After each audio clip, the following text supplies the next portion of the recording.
Welcome to today's edition of the show podcast. Washington Congress is set to give the final green light to a $1.9 trillion coronavirus stimulus package Wednesday, setting in motion a Washington-wide effort to administer one of the largest economic relief packages in U.S. history. Over the coming weeks, the Biden administration may send another round of one-time checks to millions of families, rethink vast portions of the U.S. tax code and dole out sums to help cash-strapped Americans, seeking to swiftly blunt an economic crisis that has left millions without jobs and falling further behind financially. Biden and his aides have promised that a large number of Americans could receive their $1,400 stimulus payments before the end of March. But some of the other ambitious elements of the soon-to-be law, including new child tax support, aid to local governments, and money to help families pay rent, could take much longer to disburse. The sheer volume of new programs threatens to swamp federal agencies, including the Internal Revenue Service, leaving some lawmakers fearful about early delays.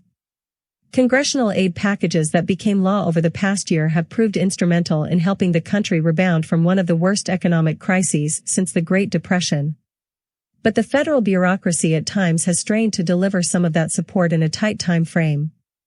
Few Americans have benefited so far from the $25 billion in rental and utility assistance that lawmakers approved in December, housing experts said, and other programs to help workers and businesses pay their bills have not yet fully come online.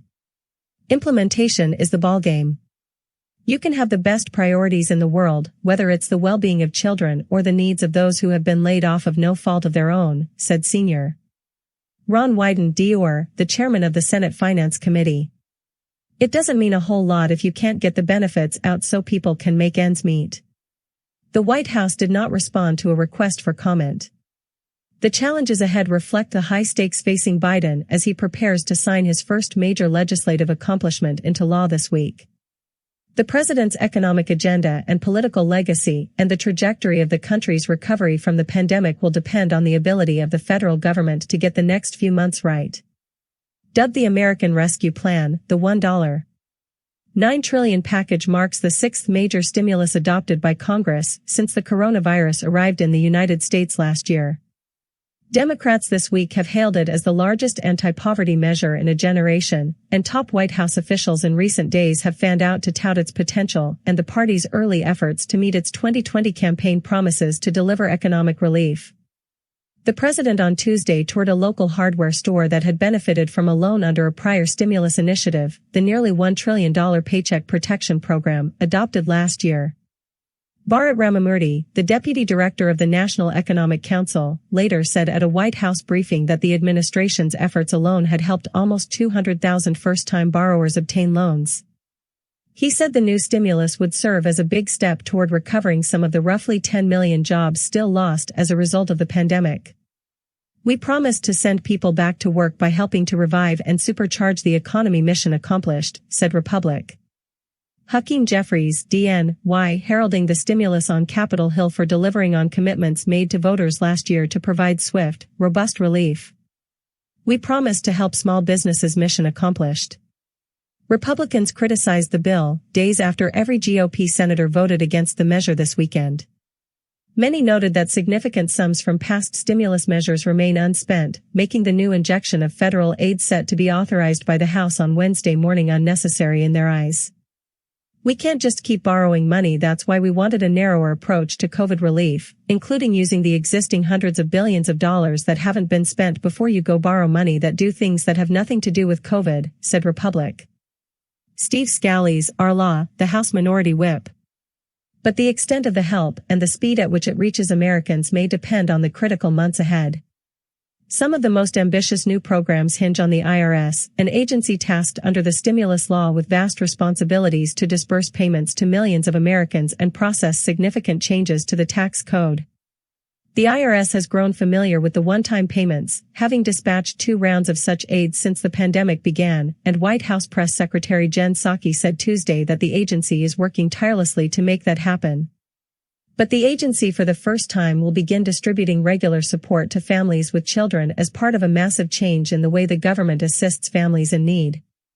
The IRS would need to craft rules for new advance payments of the expanded child tax credits, stand up a system to pay them out, perhaps on a monthly basis, and process other changes under the rescue plan, including fresh help to unemployed Americans. The sheer volume of work that would need to be done, all while managing tax filing season this spring, has led even staunch supporters of the stimulus to raise early red flags about its implementation. "I think struggle is inevitable," said Republic. Gerald Connolly, DVA, who chairs a key House committee overseeing government operations, when asked about the IRS.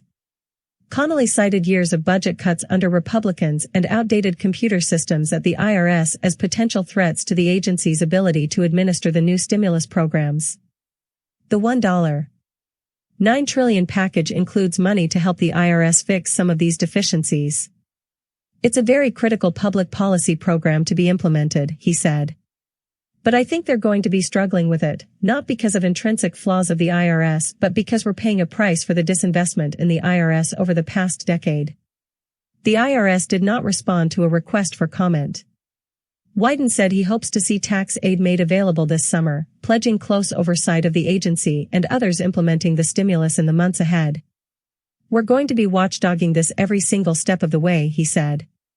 For those still out of work, meanwhile, the relief package authorizes another round of $300 in additional weekly benefits, a major boon to millions who would have lost those checks without congressional action by March 14.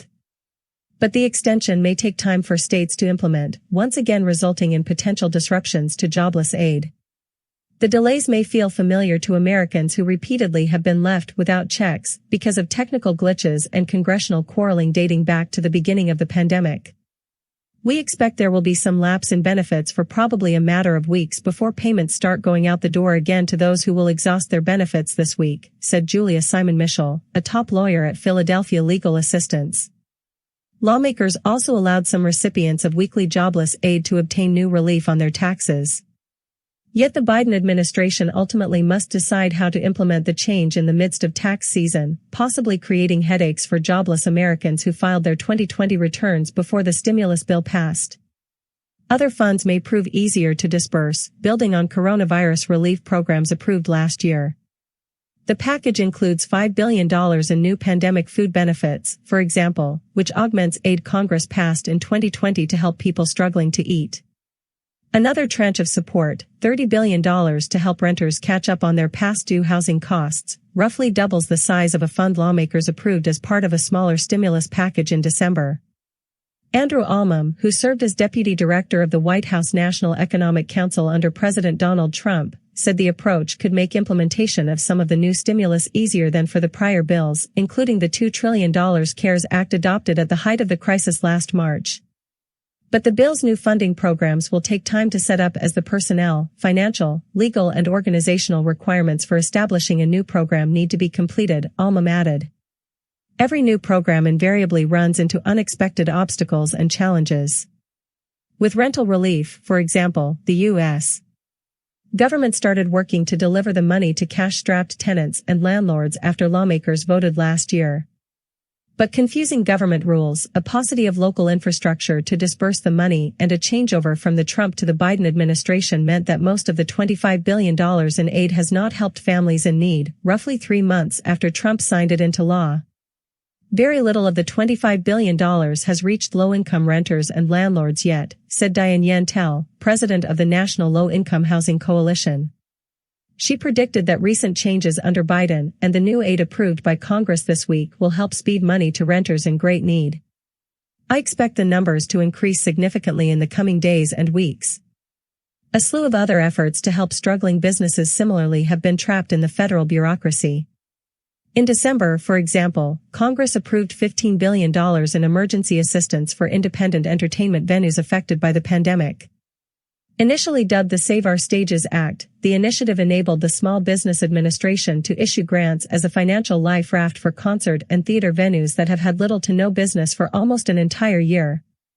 But Audrey Fix-Schaefer, a board member of the National Independent Venue Association, said none of the $15 billion has been disbursed. The SBA has not even issued grant applications, Schaefer said, leaving businesses unaware of when they might see a check.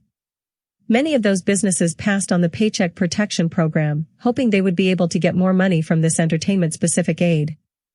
We imagine that isn't easy to administer, but we were always hoping the money would start to flow by the middle of February, Schaefer said. The new stimulus would task the SBA with another round of responsibilities, including the administration